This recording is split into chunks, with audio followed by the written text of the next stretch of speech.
हमारी धरती पर सबसे कीमती चीज डायमंड को माना जाता है, लेकिन यूनिवर्स में डायमंड जैसे मटेरियल की कोई कीमत नहीं है, क्योंकि बहुत सारे प्लेनेट ऐसे हैं जहां पर डायमंड की बारिश होती है। लेकिन पूरे यूनिवर्स में हमारा धरती ही एक ऐसी जगह है जहां पर इंसानों को रहने के लिए हवा, पानी और पेड़ पौधे पाए जाते हैं। आज इस वीडियो में हम जानेंगे कुछ यूनिवर्स के मिस्टीरियस फैक्ट के बारे में। उससे पहले अगर आपने चैनल को सब्सक्राइब नहीं किया तो ऐसे ही इंटरेस्टिंग वीडियो देखने के लिए पहले सब्सक्राइब जरूर से कर ले और बेल आइकन को भी प्रेस कर दे। वीडियो को एंड तक जरूर देखना क्योंकि लास्ट में आपके लिए बोनस फैक्ट है। तो अच्छा जी, वीडियो को शुरू करते हैं। Let's begin from natural satellite moon. क्या आप जानते हैं कि हमारे सोलर सिस्टम में मोर देन 219 मून डिस्कवर किया जा चुका है, वाइल अर्थ में केवल एक ही मून है और सैटर्न के पास सबसे ज्यादा है, यानी कि 82 मून्स हैं और सभी प्लैनेट के पास मून है except closest planet to the sun, Mercury and Venus.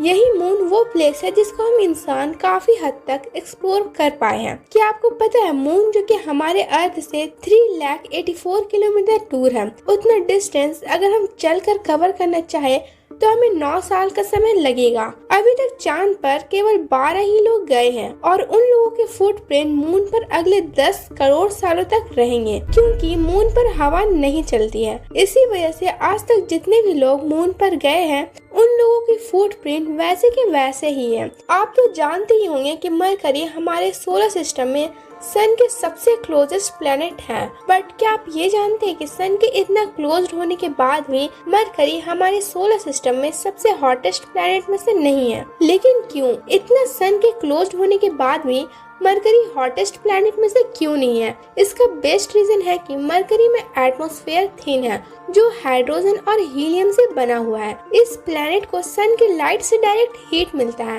Atmosphere को होल्ड करने के लिए इसमें इतना ग्रेविटी नहीं है। यही कारण है कि मरकरी का प्रैक्टिकली कोई एटमॉस्फेयर नहीं है। मरकरी पर हीट को ट्रैप्ड करने के लिए कोई ग्रीन हाउस गैसेस नहीं है और जो भी हीट सन से मिलती है वो इस प्लैनेट से दूर चली जाती है। यही रीजन है कि सन के साइड मरकरी का टेम्परेचर 427 सेल्सियस का होता है and opposite side -173 degree Celsius का होता है। मतलब हाफ बहुत ही गर्म और हाफ बहुत ही ज्यादा ठंडा। इसीलिए मरकरी सबसे हॉटेस्ट प्लैनेट में से नहीं है। साइंटिस्ट का कहना है कि आज से 2 बिलियन साल पहले वेनस लुक लाइक अ अर्थ। ये प्लैनेट अर्थ से थोड़ा ही छोटा है। वेनस का साइज और कंपोजिशन काफी हद तक अर्थ के सिमिलर है, इसीलिए इसे अर्थ सिस्टर प्लैनेट भी कहा जाता है। अभी वेनस पर थिक एटमॉस्फेयर है। काफी हद तक ये कार्बन डाइऑक्साइड से बना हुआ है, जो कि इस सोलर सिस्टम का सबसे हॉटेस्ट प्लैनेट है। यहाँ पर सल्फ्यूरिक एसिड की बारिश होती है, जो कि इस बारिश को हमारे सोलर सिस्टम का सबसे मोस्ट एसिडिक बारिश बनाता है। और वहाँ पर वाटर वेपर बिल्कुल ना के बराबर प्रेजेंट है, क्योंकि वहाँ का टेम्परेचर 468 डिग्री सेंटीग्रेड है।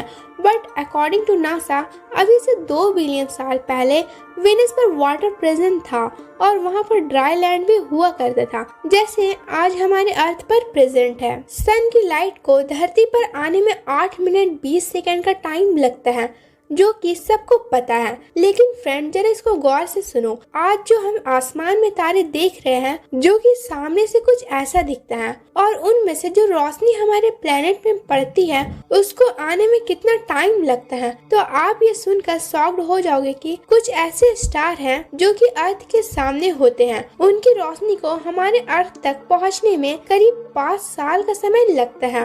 और वही कुछ ऐसे स्टार हैं जो हमसे दूर, बहुत ज्यादा ही दूर होते हैं। उनकी रोशनी हमारे पास पहुंचने में करीब 1000 से 1500 साल का समय लगता है। मतलब अभी हम जिस तारे को आसमान में देख रहे हैं वो रियल में वहाँ एग्जिस्ट ही नहीं करता है। मतलब वो वहाँ पर मौजूद ही नहीं है। मतलब वो स्टार आज से 1000 साल पहले वहाँ पर था, लेकिन वो हमें आज भी दिख रहा है। It's amazing. यही है इस यूनिवर्स का सबसे डार्क मैजिक। ये सुनने में काफी इलॉजिकल है, लेकिन हाँ, यही सच है। दोस्तों, क्या आपको पता है कि हमारे प्लैनेट जुपिटर पर एक दिन 24 घंटे का नहीं बल्कि एक दिन 9 घंटे और 55 मिनट का ही होता है।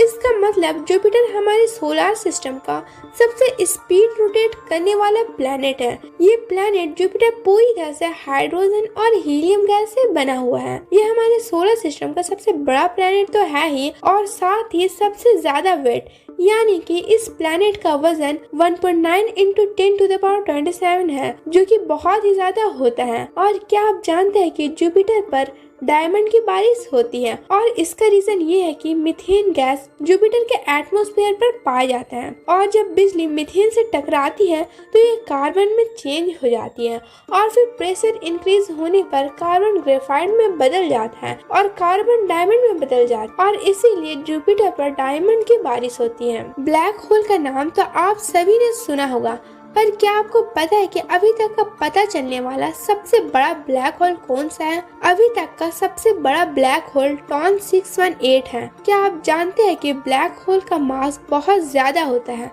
लगभग 100 सन के बराबर होता है, लेकिन ये जो सबसे बड़ा ब्लैक होल यानी कि टॉन 618 है, इसका मास एक पूरी गैलेक्सी इतना है, जिसमें अलग अलग साइज के अरबों तारे हैं। इस ब्लैक होल का डायमीटर 390 मिलियन किलोमीटर जितना माना जाता है। अगर बात करें हमारे सोलर सिस्टम में सबसे स्लो रोटेट करने वाला प्लैनेट और सबसे स्पीड रोटेट करने वाला प्लैनेट कौन सा है, तो गाइस क्या आप जानते हैं वेनस हमारे सोलर सिस्टम का सबसे स्लो रोटेट करने वाला प्लैनेट है, जहां एक दिन सभी प्लैनेट के कंपेयर में बहुत ही ज्यादा बड़ा होता है। यहाँ पर एक दिन 5832 आवर का होता है, और अगर आपको वेनस का सनराइज और सनसेट देखना है तो आपको अप्रोक्स 117 डेज अर्थ के बराबर जितना टाइम लगेगा। और बात करें सबसे स्पीड रोटेट करने वाला प्लैनेट के, तो जुपिटर सबसे स्पीड रोटेट करने वाला प्लैनेट है, जो कि अभी मैंने वीडियो में बताया है कि जुपिटर पर एक दिन 9 घंटे और 55 मिनट का ही होता है। आपने मिल्की वे गैलेक्सी की फोटो तो देखी होगी, लेकिन ये रियल नहीं है, क्योंकि मिल्की वे गैलेक्सी इतनी ज्यादा बड़ी है कि हम इसकी पिक्चर नहीं ले सकते हैं, और ये जो पिक्चर हम देखते हैं ये बस अंदाजा है कि शायद हमारी गैलेक्सी ऐसी दिखती होगी। और क्या आप जानते हैं कि जैसे हमारे सोलर सिस्टम के सभी प्लैनेट सन का चक्कर लगाती है, वैसे ही हमारी पूरी सोलर सिस्टम मिल्की वे गैलेक्सी के सेंटर का चक्कर लगाती है। हमारी गैलेक्सी इतनी बड़ी है कि हम इमेजिन भी नहीं कर सकते हैं। हमारी मिल्की वे गैलेक्सी इतनी बड़ी है कि अगर हम स्पीड ऑफ लाइट यानी कि 30,000 किलोमीटर पर सेकेंड के स्पीड से ट्रैवल करें तो भी हमें 1,00,000 साल का समय लग जाएगा इतना डिस्टेंस को कवर करने के लिए। HD 189773b ये प्लैनेट जुपिटर प्लैनेट से बस थोड़ा सा ही बड़ा है और अर्थ से 62 लाइट ईयर दूर है।